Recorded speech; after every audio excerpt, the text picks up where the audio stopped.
하나님께서 우리에게 주시는 말씀은 신약 사도행전 25장 13절부터 22절까지의 말씀입니다. 수일 후에 아그리빠 왕과 버니게가 베스도에게 문안하러 가이사랴에 와서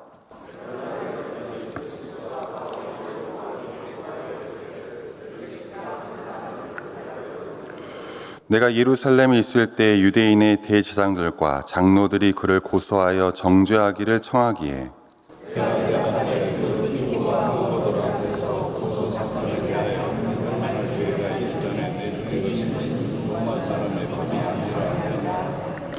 그러므로 그들이 나와 함께 여기 오매 내가 지체하지 아니하고 이튿날 재판자리에 앉아 명하여 그 사람을 데려왔으나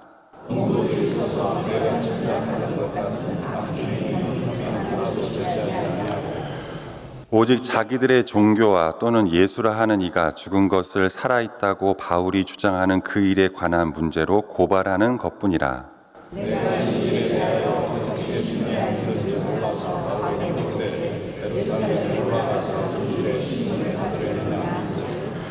바울은 황제의 판결을 받도록 자기를 지켜주기를 호소하므로 내가 그를 가이사에게 보내기까지 지켜두라 명하였노라 하니 아그리빠가 베스도에게 이르되 나도 이 사람의 말을 듣고자 하노라. 베스도가 이르되 내일 들으시라 하더라. 아멘. 사도행전이 성령행전이라고 말씀을 드렸지요. 네, 이 성령행전인 사도행전의 마지막이 포승줄에 묶여가는 성령 충만한 사람으로 마무리가 되고 있다는 것은 굉장히 의미심장한 대목입니다. 바울은 당시로는 가장 성령이 충만한 사람 중에 한 사람이었습니다. 가장 성령에 온전히 이끌려 사는 그 충만한 사람이 포승줄에 묶여서 로마로 향하고, 그것이 이 성령행전의 마지막 대목이다. 한번 묵상을 해보시지요. 포승줄에 묶여서 죄수가 되어서 하나님의 일을 이루기 위해서 어딘가로 이끌려간다. 이 부분은 성령의 역사가 무엇인지를 이해하는 데 굉장히 중요한 부분입니다. 성령이 너희에게 임하시면 너희가 권능을 받고 예루살렘과 유다와 사마리아와 땅끝까지 이르러 내 증인이 되리라. 이 사도행전 1장 8절 말씀은 엄청난 힘이 느껴지는 그런 말씀입니다. 이 권능이라는 이 단어 때문입니다. 이게 밖으로 발산되는 거예요. 가지고 있는 내적 힘이 때가 되었을 때 밖으로 뻗어나가는 것입니다. 그런데 정작 그 권능을 받은 사람은 묶여 있어요. 그러면서 가이사랴 감옥에 지금 갇혀 있습니다. 물론 바울은 다른 죄수와 달리 그 감옥 안에서 자유롭게 움직일 수 있지만 그의 몸은 밖으로 나올 수 없고 구류되어 있는 상태입니다. 죄수라는 말은 자기 스스로 자기의 운명을 결정할 수 없는 상태라는 걸 말합니다. 이 사람의 운명을 결정할 수 있는 사람들은 전부 지금 바깥에 있어요. 밖에서 부산하게 이 사람을 놓고 어떻게 할지를 막 궁리하고 움직입니다. 대제사장이나 유대인들처럼 이 성령의 사람을 죽이기로 결심하고 온갖 궁리를 하는 사람들이 있는가 하면, 또 이 사람의 신변 처리를 어떻게 하는 것이 내게 정치적인 이익이 될까 생각하여서 전전긍긍하는 그런 실세 권력자들도 있어요. 벨릭스나 베스도 총독 같은 이들이죠. 또 직접 상관은 없지만 이 바울에게 관심을 가지고 있는 당시의 권력자들도 있습니다. 오늘 본문에 나오는 이 아그리빠 왕과 버니게, 갑자기 아그리빠가 나와서 여러분들이 조금 의아하실 수도 있습니다만 이 아그리빠 왕은 누가가 성은 말하지 않았지만은 헤롯 아그리빠, 우리가 알고 있는 그 유대의 왕 헤롯 대제의 증손입니다. 사도행전 12장에 하나님께 돌릴 영광을 자기가 가로챈 것 때문에 하나님께 벌을 받아가지고 온몸이 벌레 잡아먹힌 헤롯 아그리빠 나오거든요. 그의 아들이에요. 정치를 잘했는데 이 사람한테 문제가 하나 있었습니다. 뭐냐면 거기 13절에 아그리빠 왕과 버니게 이렇게 나왔는데요. 이 버니게 아그리빠 왕의 친여동생이에요. 친여동생. 그런데 당시의 기록에 따르면 이 두 사람 사이에 성추문이 떠나지를 않았다 그럽니다. 그러니까 오늘날로 치면은 썬데이 서울 같은 이 잡지에 끊임없이 오르내릴 만한 그런 관계이죠. 근데 이들이 베스도 총독이 부임했다는 말에 인사차 들렸다가 이 베스도가 바울 일에 대해서 고민이 되어서 털어놓으니까 결국 26장에 가면은 이 아그리빠가 다시 또 바울을 불러가지고 취조 아닌 취조를 하는 그런 장면이 벌어집니다. 그래서 이제 바울이 벨릭스 앞에 설다가 베스도 앞에서 취조를 당하고 또다시 아그리파 앞에서 자기 변호를 하는 상황이 이 사도행전 뒷부분을 장식합니다. 저는 이 장면들을 묵상해 보면서 예수님의 최후가 떠오르더라고요. 누가가 묘하게 예수님과 바울을 오버랩 시켜놨어요. 예수님이 마지막에 그 예루살렘으로 올라가시는 장면, 그리고 바울이 포박과 그리고 포승줄이 기다리고 있다고 하는데도 예루살렘으로 올라가는 장면이 아주 유사하고, 또 예수님이 대제사장에게 끌려가서 취조를 당하시고 산헤드린 공의로 붙들려 갔다가 산헤드린 공의가 빌라도 앞으로 보내고 빌라도가 이 사람을 운명을 결정하는데 부담이 되니까 헤롯 왕에게 보내고 헤롯 왕이 자기가 결정하는 것이 왠지 꺼림칙하니까 다시 빌라도에게 보내고 결국 빌라도에 의해서 예수님의 육체 생명이 끝이 나죠. 몸이 묶여가지고 이리저리 끌려다니는 그 장면들, 아주 이 사도행전에 나오는 바울의 모습과 유사합니다. 그러니까 자신이 자유롭게 판단하거나 결정할 수 있는 것이 아무것도 없어요. 이 바울의 운명은 완전히 세상 권력자들의 손에 의해 내맡겨진 것 같습니다. 여러분, 이것이 성령 행전이 세상 한복판에서 표면적으로 드러나 보이는 대목이다. 우리가 이 당시에 있다면 지금 이 세계를 움직이는 중심이 가이사랴 감옥에 갇혀있는 저 사람이다. 알아볼 수 있는 사람이 몇 사람이나 있을 거예요. 저도 못 알아볼 것 같아요.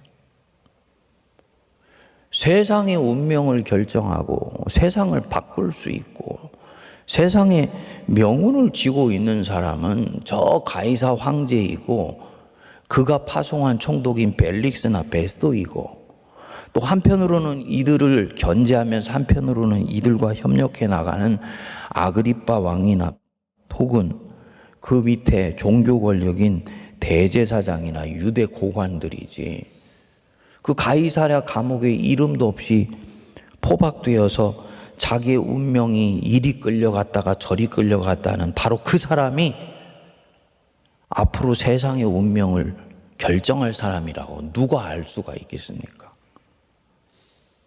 그런데 하나님의 구속사는 그가 바로 그 인물이라는 거예요. 그가 바로 성령의 권능에 휩싸여 있는 인물이라는 거예요. 그러니까 이게 세상의 표면적인 역사에서는 전혀 드러나지도 않고 감지하기가 대단히 힘든 대목이라는 거죠. 그러니까 표면적으로 드러나는 대목을 보면 거기에 어떻게 성령의 역사가 일어나는지도 보이지도 않고 뭔가 거룩한 변화가 일어나고 있다는 징조도 보이지를 않아요. 그리고 실제로 현실 역사에서는 이 사람의 운명을 좌우하고 있는 것은 이 사람이 갇혀 있는 감옥 바깥에 있는 사람으로 보이는 거예요. 우리의 시선도 다 거기로 가 있죠. 근데 하나님의 역사에서 보면요, 이 사람이 갇혀 있는 감옥 바깥에 있는 사람이 아니고 누가 세상의 운명을 결정한다? 감옥에 갇혀 있는 그 사람이 결정. 표면적으로는 묶여 있는 것 같지만 내적으로는 자유라며. 아무 힘도 없는 것 같지만 자기 뒤에 있는 누군가를 통해서 세상을 움직일 수 있는 영적 권능을 가진 사람. 이 사람이 결국은 세상의 운명을 결정한다. 더 파고 들어가면요, 바로 이 사람이 메시아로 믿고 계신 바로 그분, 예수 그리스도, 그분이 세상의 운명을 결정한다. 믿지 않는 사람들의 눈에는 보이지 않는 대목이죠. 묵상을 해보면서 오늘날 우리 한국 교회나 이 종교의 본질이 무엇인지를 질문해 보고 있는 사람들이 깊이 묵상해 볼 대목이다라고 생각이 됐어요. 종교가 힘을 갖게 되면 세력이 붙게 되고요. 세력이 붙게 되면 이 힘을 가진 세력을 이용하려고 하는 세상에 어떤 힘이 같이 붙게 됩니다. 그래서 종교에 정치 권력이 서로 붙게 되고 다양한 종류의 이 종교 권력이 가지고 있는 힘을 이용하고자 하는 흐름들이 여기에 철이 자석에 붙듯이 붙게 돼요. 그리고 종교는 그렇게 정치 권력자들이나 경제 권력자들이나 사회를 움직이는 사람들이 와서 머리를 굽신굽신 하는 것을 보면서 이게 우리가 가지고 있는 종교의 힘이고 우리가 믿고 있는 신의 힘이구나 라고 착각해요. 바로 그 순간이 그 종교가 부패하는 순간입니다. 종교는요, 아무리 힘을 가진다 할지라도 절대로 보이는 힘을 명시적으로 추구하지 않습니다. 그게 성령의 권능이 무엇인지를 사도행전에서 여실히 보여주는 거예요. 하나님이 그 힘을 우리에게 주신다 할지라도 신앙은 오히려 안으로 더 파고 들어가고 복음 들고 더 연약하고 이 복음을 필요로 하는 사람들 안으로 계속 들어가는 것이지, 세상을 바꾸겠다고 막 칼 들고 총 들고 설치지 않아요. 중세 십자군 전쟁 속에서 우리는 아주 여실히 배워야 됩니다. 하나님이 분명히 그때 중세에 있는 기독교에 힘을 주셨어요. 근데 그 힘을 칼을 들고 세상을 바꾸는 것으로 사용을 하여서 중세의 기독교는 완전히 분질러져 버렸습니다. 기독교를 하나님이 다시 살리시려고 종교개혁을 하신 거예요. 근데 또다시 기독교가 기회만 되면 힘을 가져서 세상의 정치 권력과 의탁하여서 세상을 우리가 원하는 대로 바꾸어 나가겠다라고 다시 움직이게 된다면 그릇된 역사를 반복하는 것입니다. 종교의 힘은 거기에 있지 않습니다. 종교의 힘은요, 바울같이 묶여 있으면서도 두 눈이 번쩍번쩍 하여서 인간의 내면을 바꾸겠다고 파고 들어가는데 종교의 힘이 있는 것입니다. 교회의 능력은 바로 여기에 있어요. 젊었을 땐 다 사람들이 야망이 있잖아요. 내가 뭔가를 살아서 세상을 바꿔봤으면 좋겠다. 여기 계신 분들 중에 그런 마음 가지셨던 분들 있을 겁니다. 저도 한때 그런 마음을 품었었던 적이 있어요. 세상을 바꾸겠다는 사람치고 세상 바꿀 수 있는 사람 한 사람도 없습니다. 왜냐? 자기도 안 바뀌었는데 무슨 세상을 바꿔. 자기가 바뀐 사람들이 결국 세상을 살아가면서 자연스럽게 그 영향력에 의해서 세상은 조금씩 변화되어 나가는 거예요. 그래서 교회는요, 세상을 바꾸겠다고 성경 들고 설치지 않습니다. 사람을 변화시키려고 그래요. 교회는 사람을 변화시키려고 그래요. 교회가 바로 나폴레옹이 되려고 하지 않아요. 교회는요, 나폴레옹과 같은 거룩한 정치적 열망을 가지고 있으면서도 주님 손에 꼭 붙들려 있는 정치인을 만들어내려고 그래요. 그렇기 때문에 교회의 권력은 절대로 사람들 눈에 보이지 않아야지 정상입니다. 힘을 행사하지 않는 것처럼 보여야지 정상입니다. 국가 조찬 기도회 같은 데 가가지고 정치인들 앞에서 목사님들 몇십 명이 모여가지고 함께 기도하면서 그것이 교회의 힘이라고 착각하는 것을 내려놓을 수 있을 때, 그때 진짜 교회의 성령의 능력이 보이기 시작하는 것입니다. 그래서 교회가 가지고 있는 힘은 사람들이 볼 때는 힘이 있는 것 같은데도 이상하게 그 힘을 사용하지 아니하고 세상 속에 스며들어가 있는 것 같이 보일 때 이게 교회가 힘을 지금 제대로 행사하고 있는 거예요. 교회는 절대로 화려한 것을 추구하지 않기 때문입니다. 사도 바울이 이 감옥에 갇혀 있으면서 여러분 어떤 내적 정서를 가졌을까? 한번 여러분 묵상해 보십시오. 바울은요, 자기의 신변을 처리하는 사람들은 자기의 신변을 놓고 전전긍긍하는데 바울은 감옥에 있으면서도 내적으로는 목적과 방향의식이 명료해요. 이 사람을 움직일 수 있는 벨릭스나 베스도는 바울을 보면서 눈빛이 흔들리는데 바울의 눈빛은 또렷하면서도 분명합니다.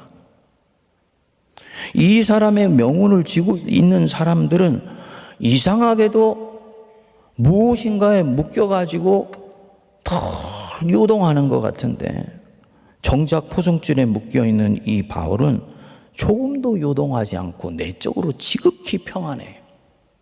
그래서 사실은 보면 누가 자유인이고 누가 죄수인지 내적인 정서로 보면 바뀌어 있는 것 같이 보이는 거. 이게 신앙의 본질을 붙들고 있는 사람과 세상 권력에 묶여 있는 사람의 차이인 거죠.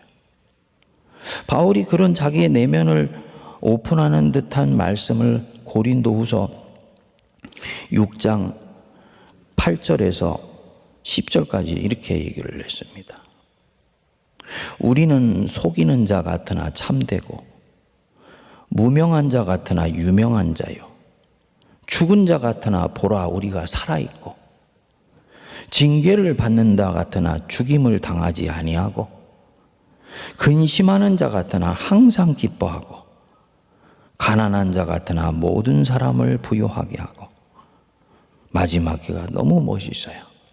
아무것도 없는 자 같으나 모든 것을 가진 자로다.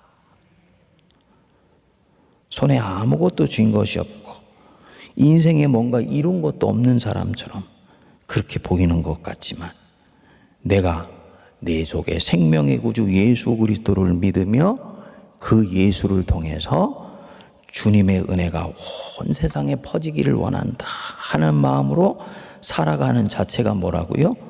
아무것도 없는 자 같으나 모든 것을 가진 자로다. 사랑하는 여러분, 가이사랴 감옥 바깥에 있는 그 권력자들의 힘과 영향력을 추구하지 마십시다.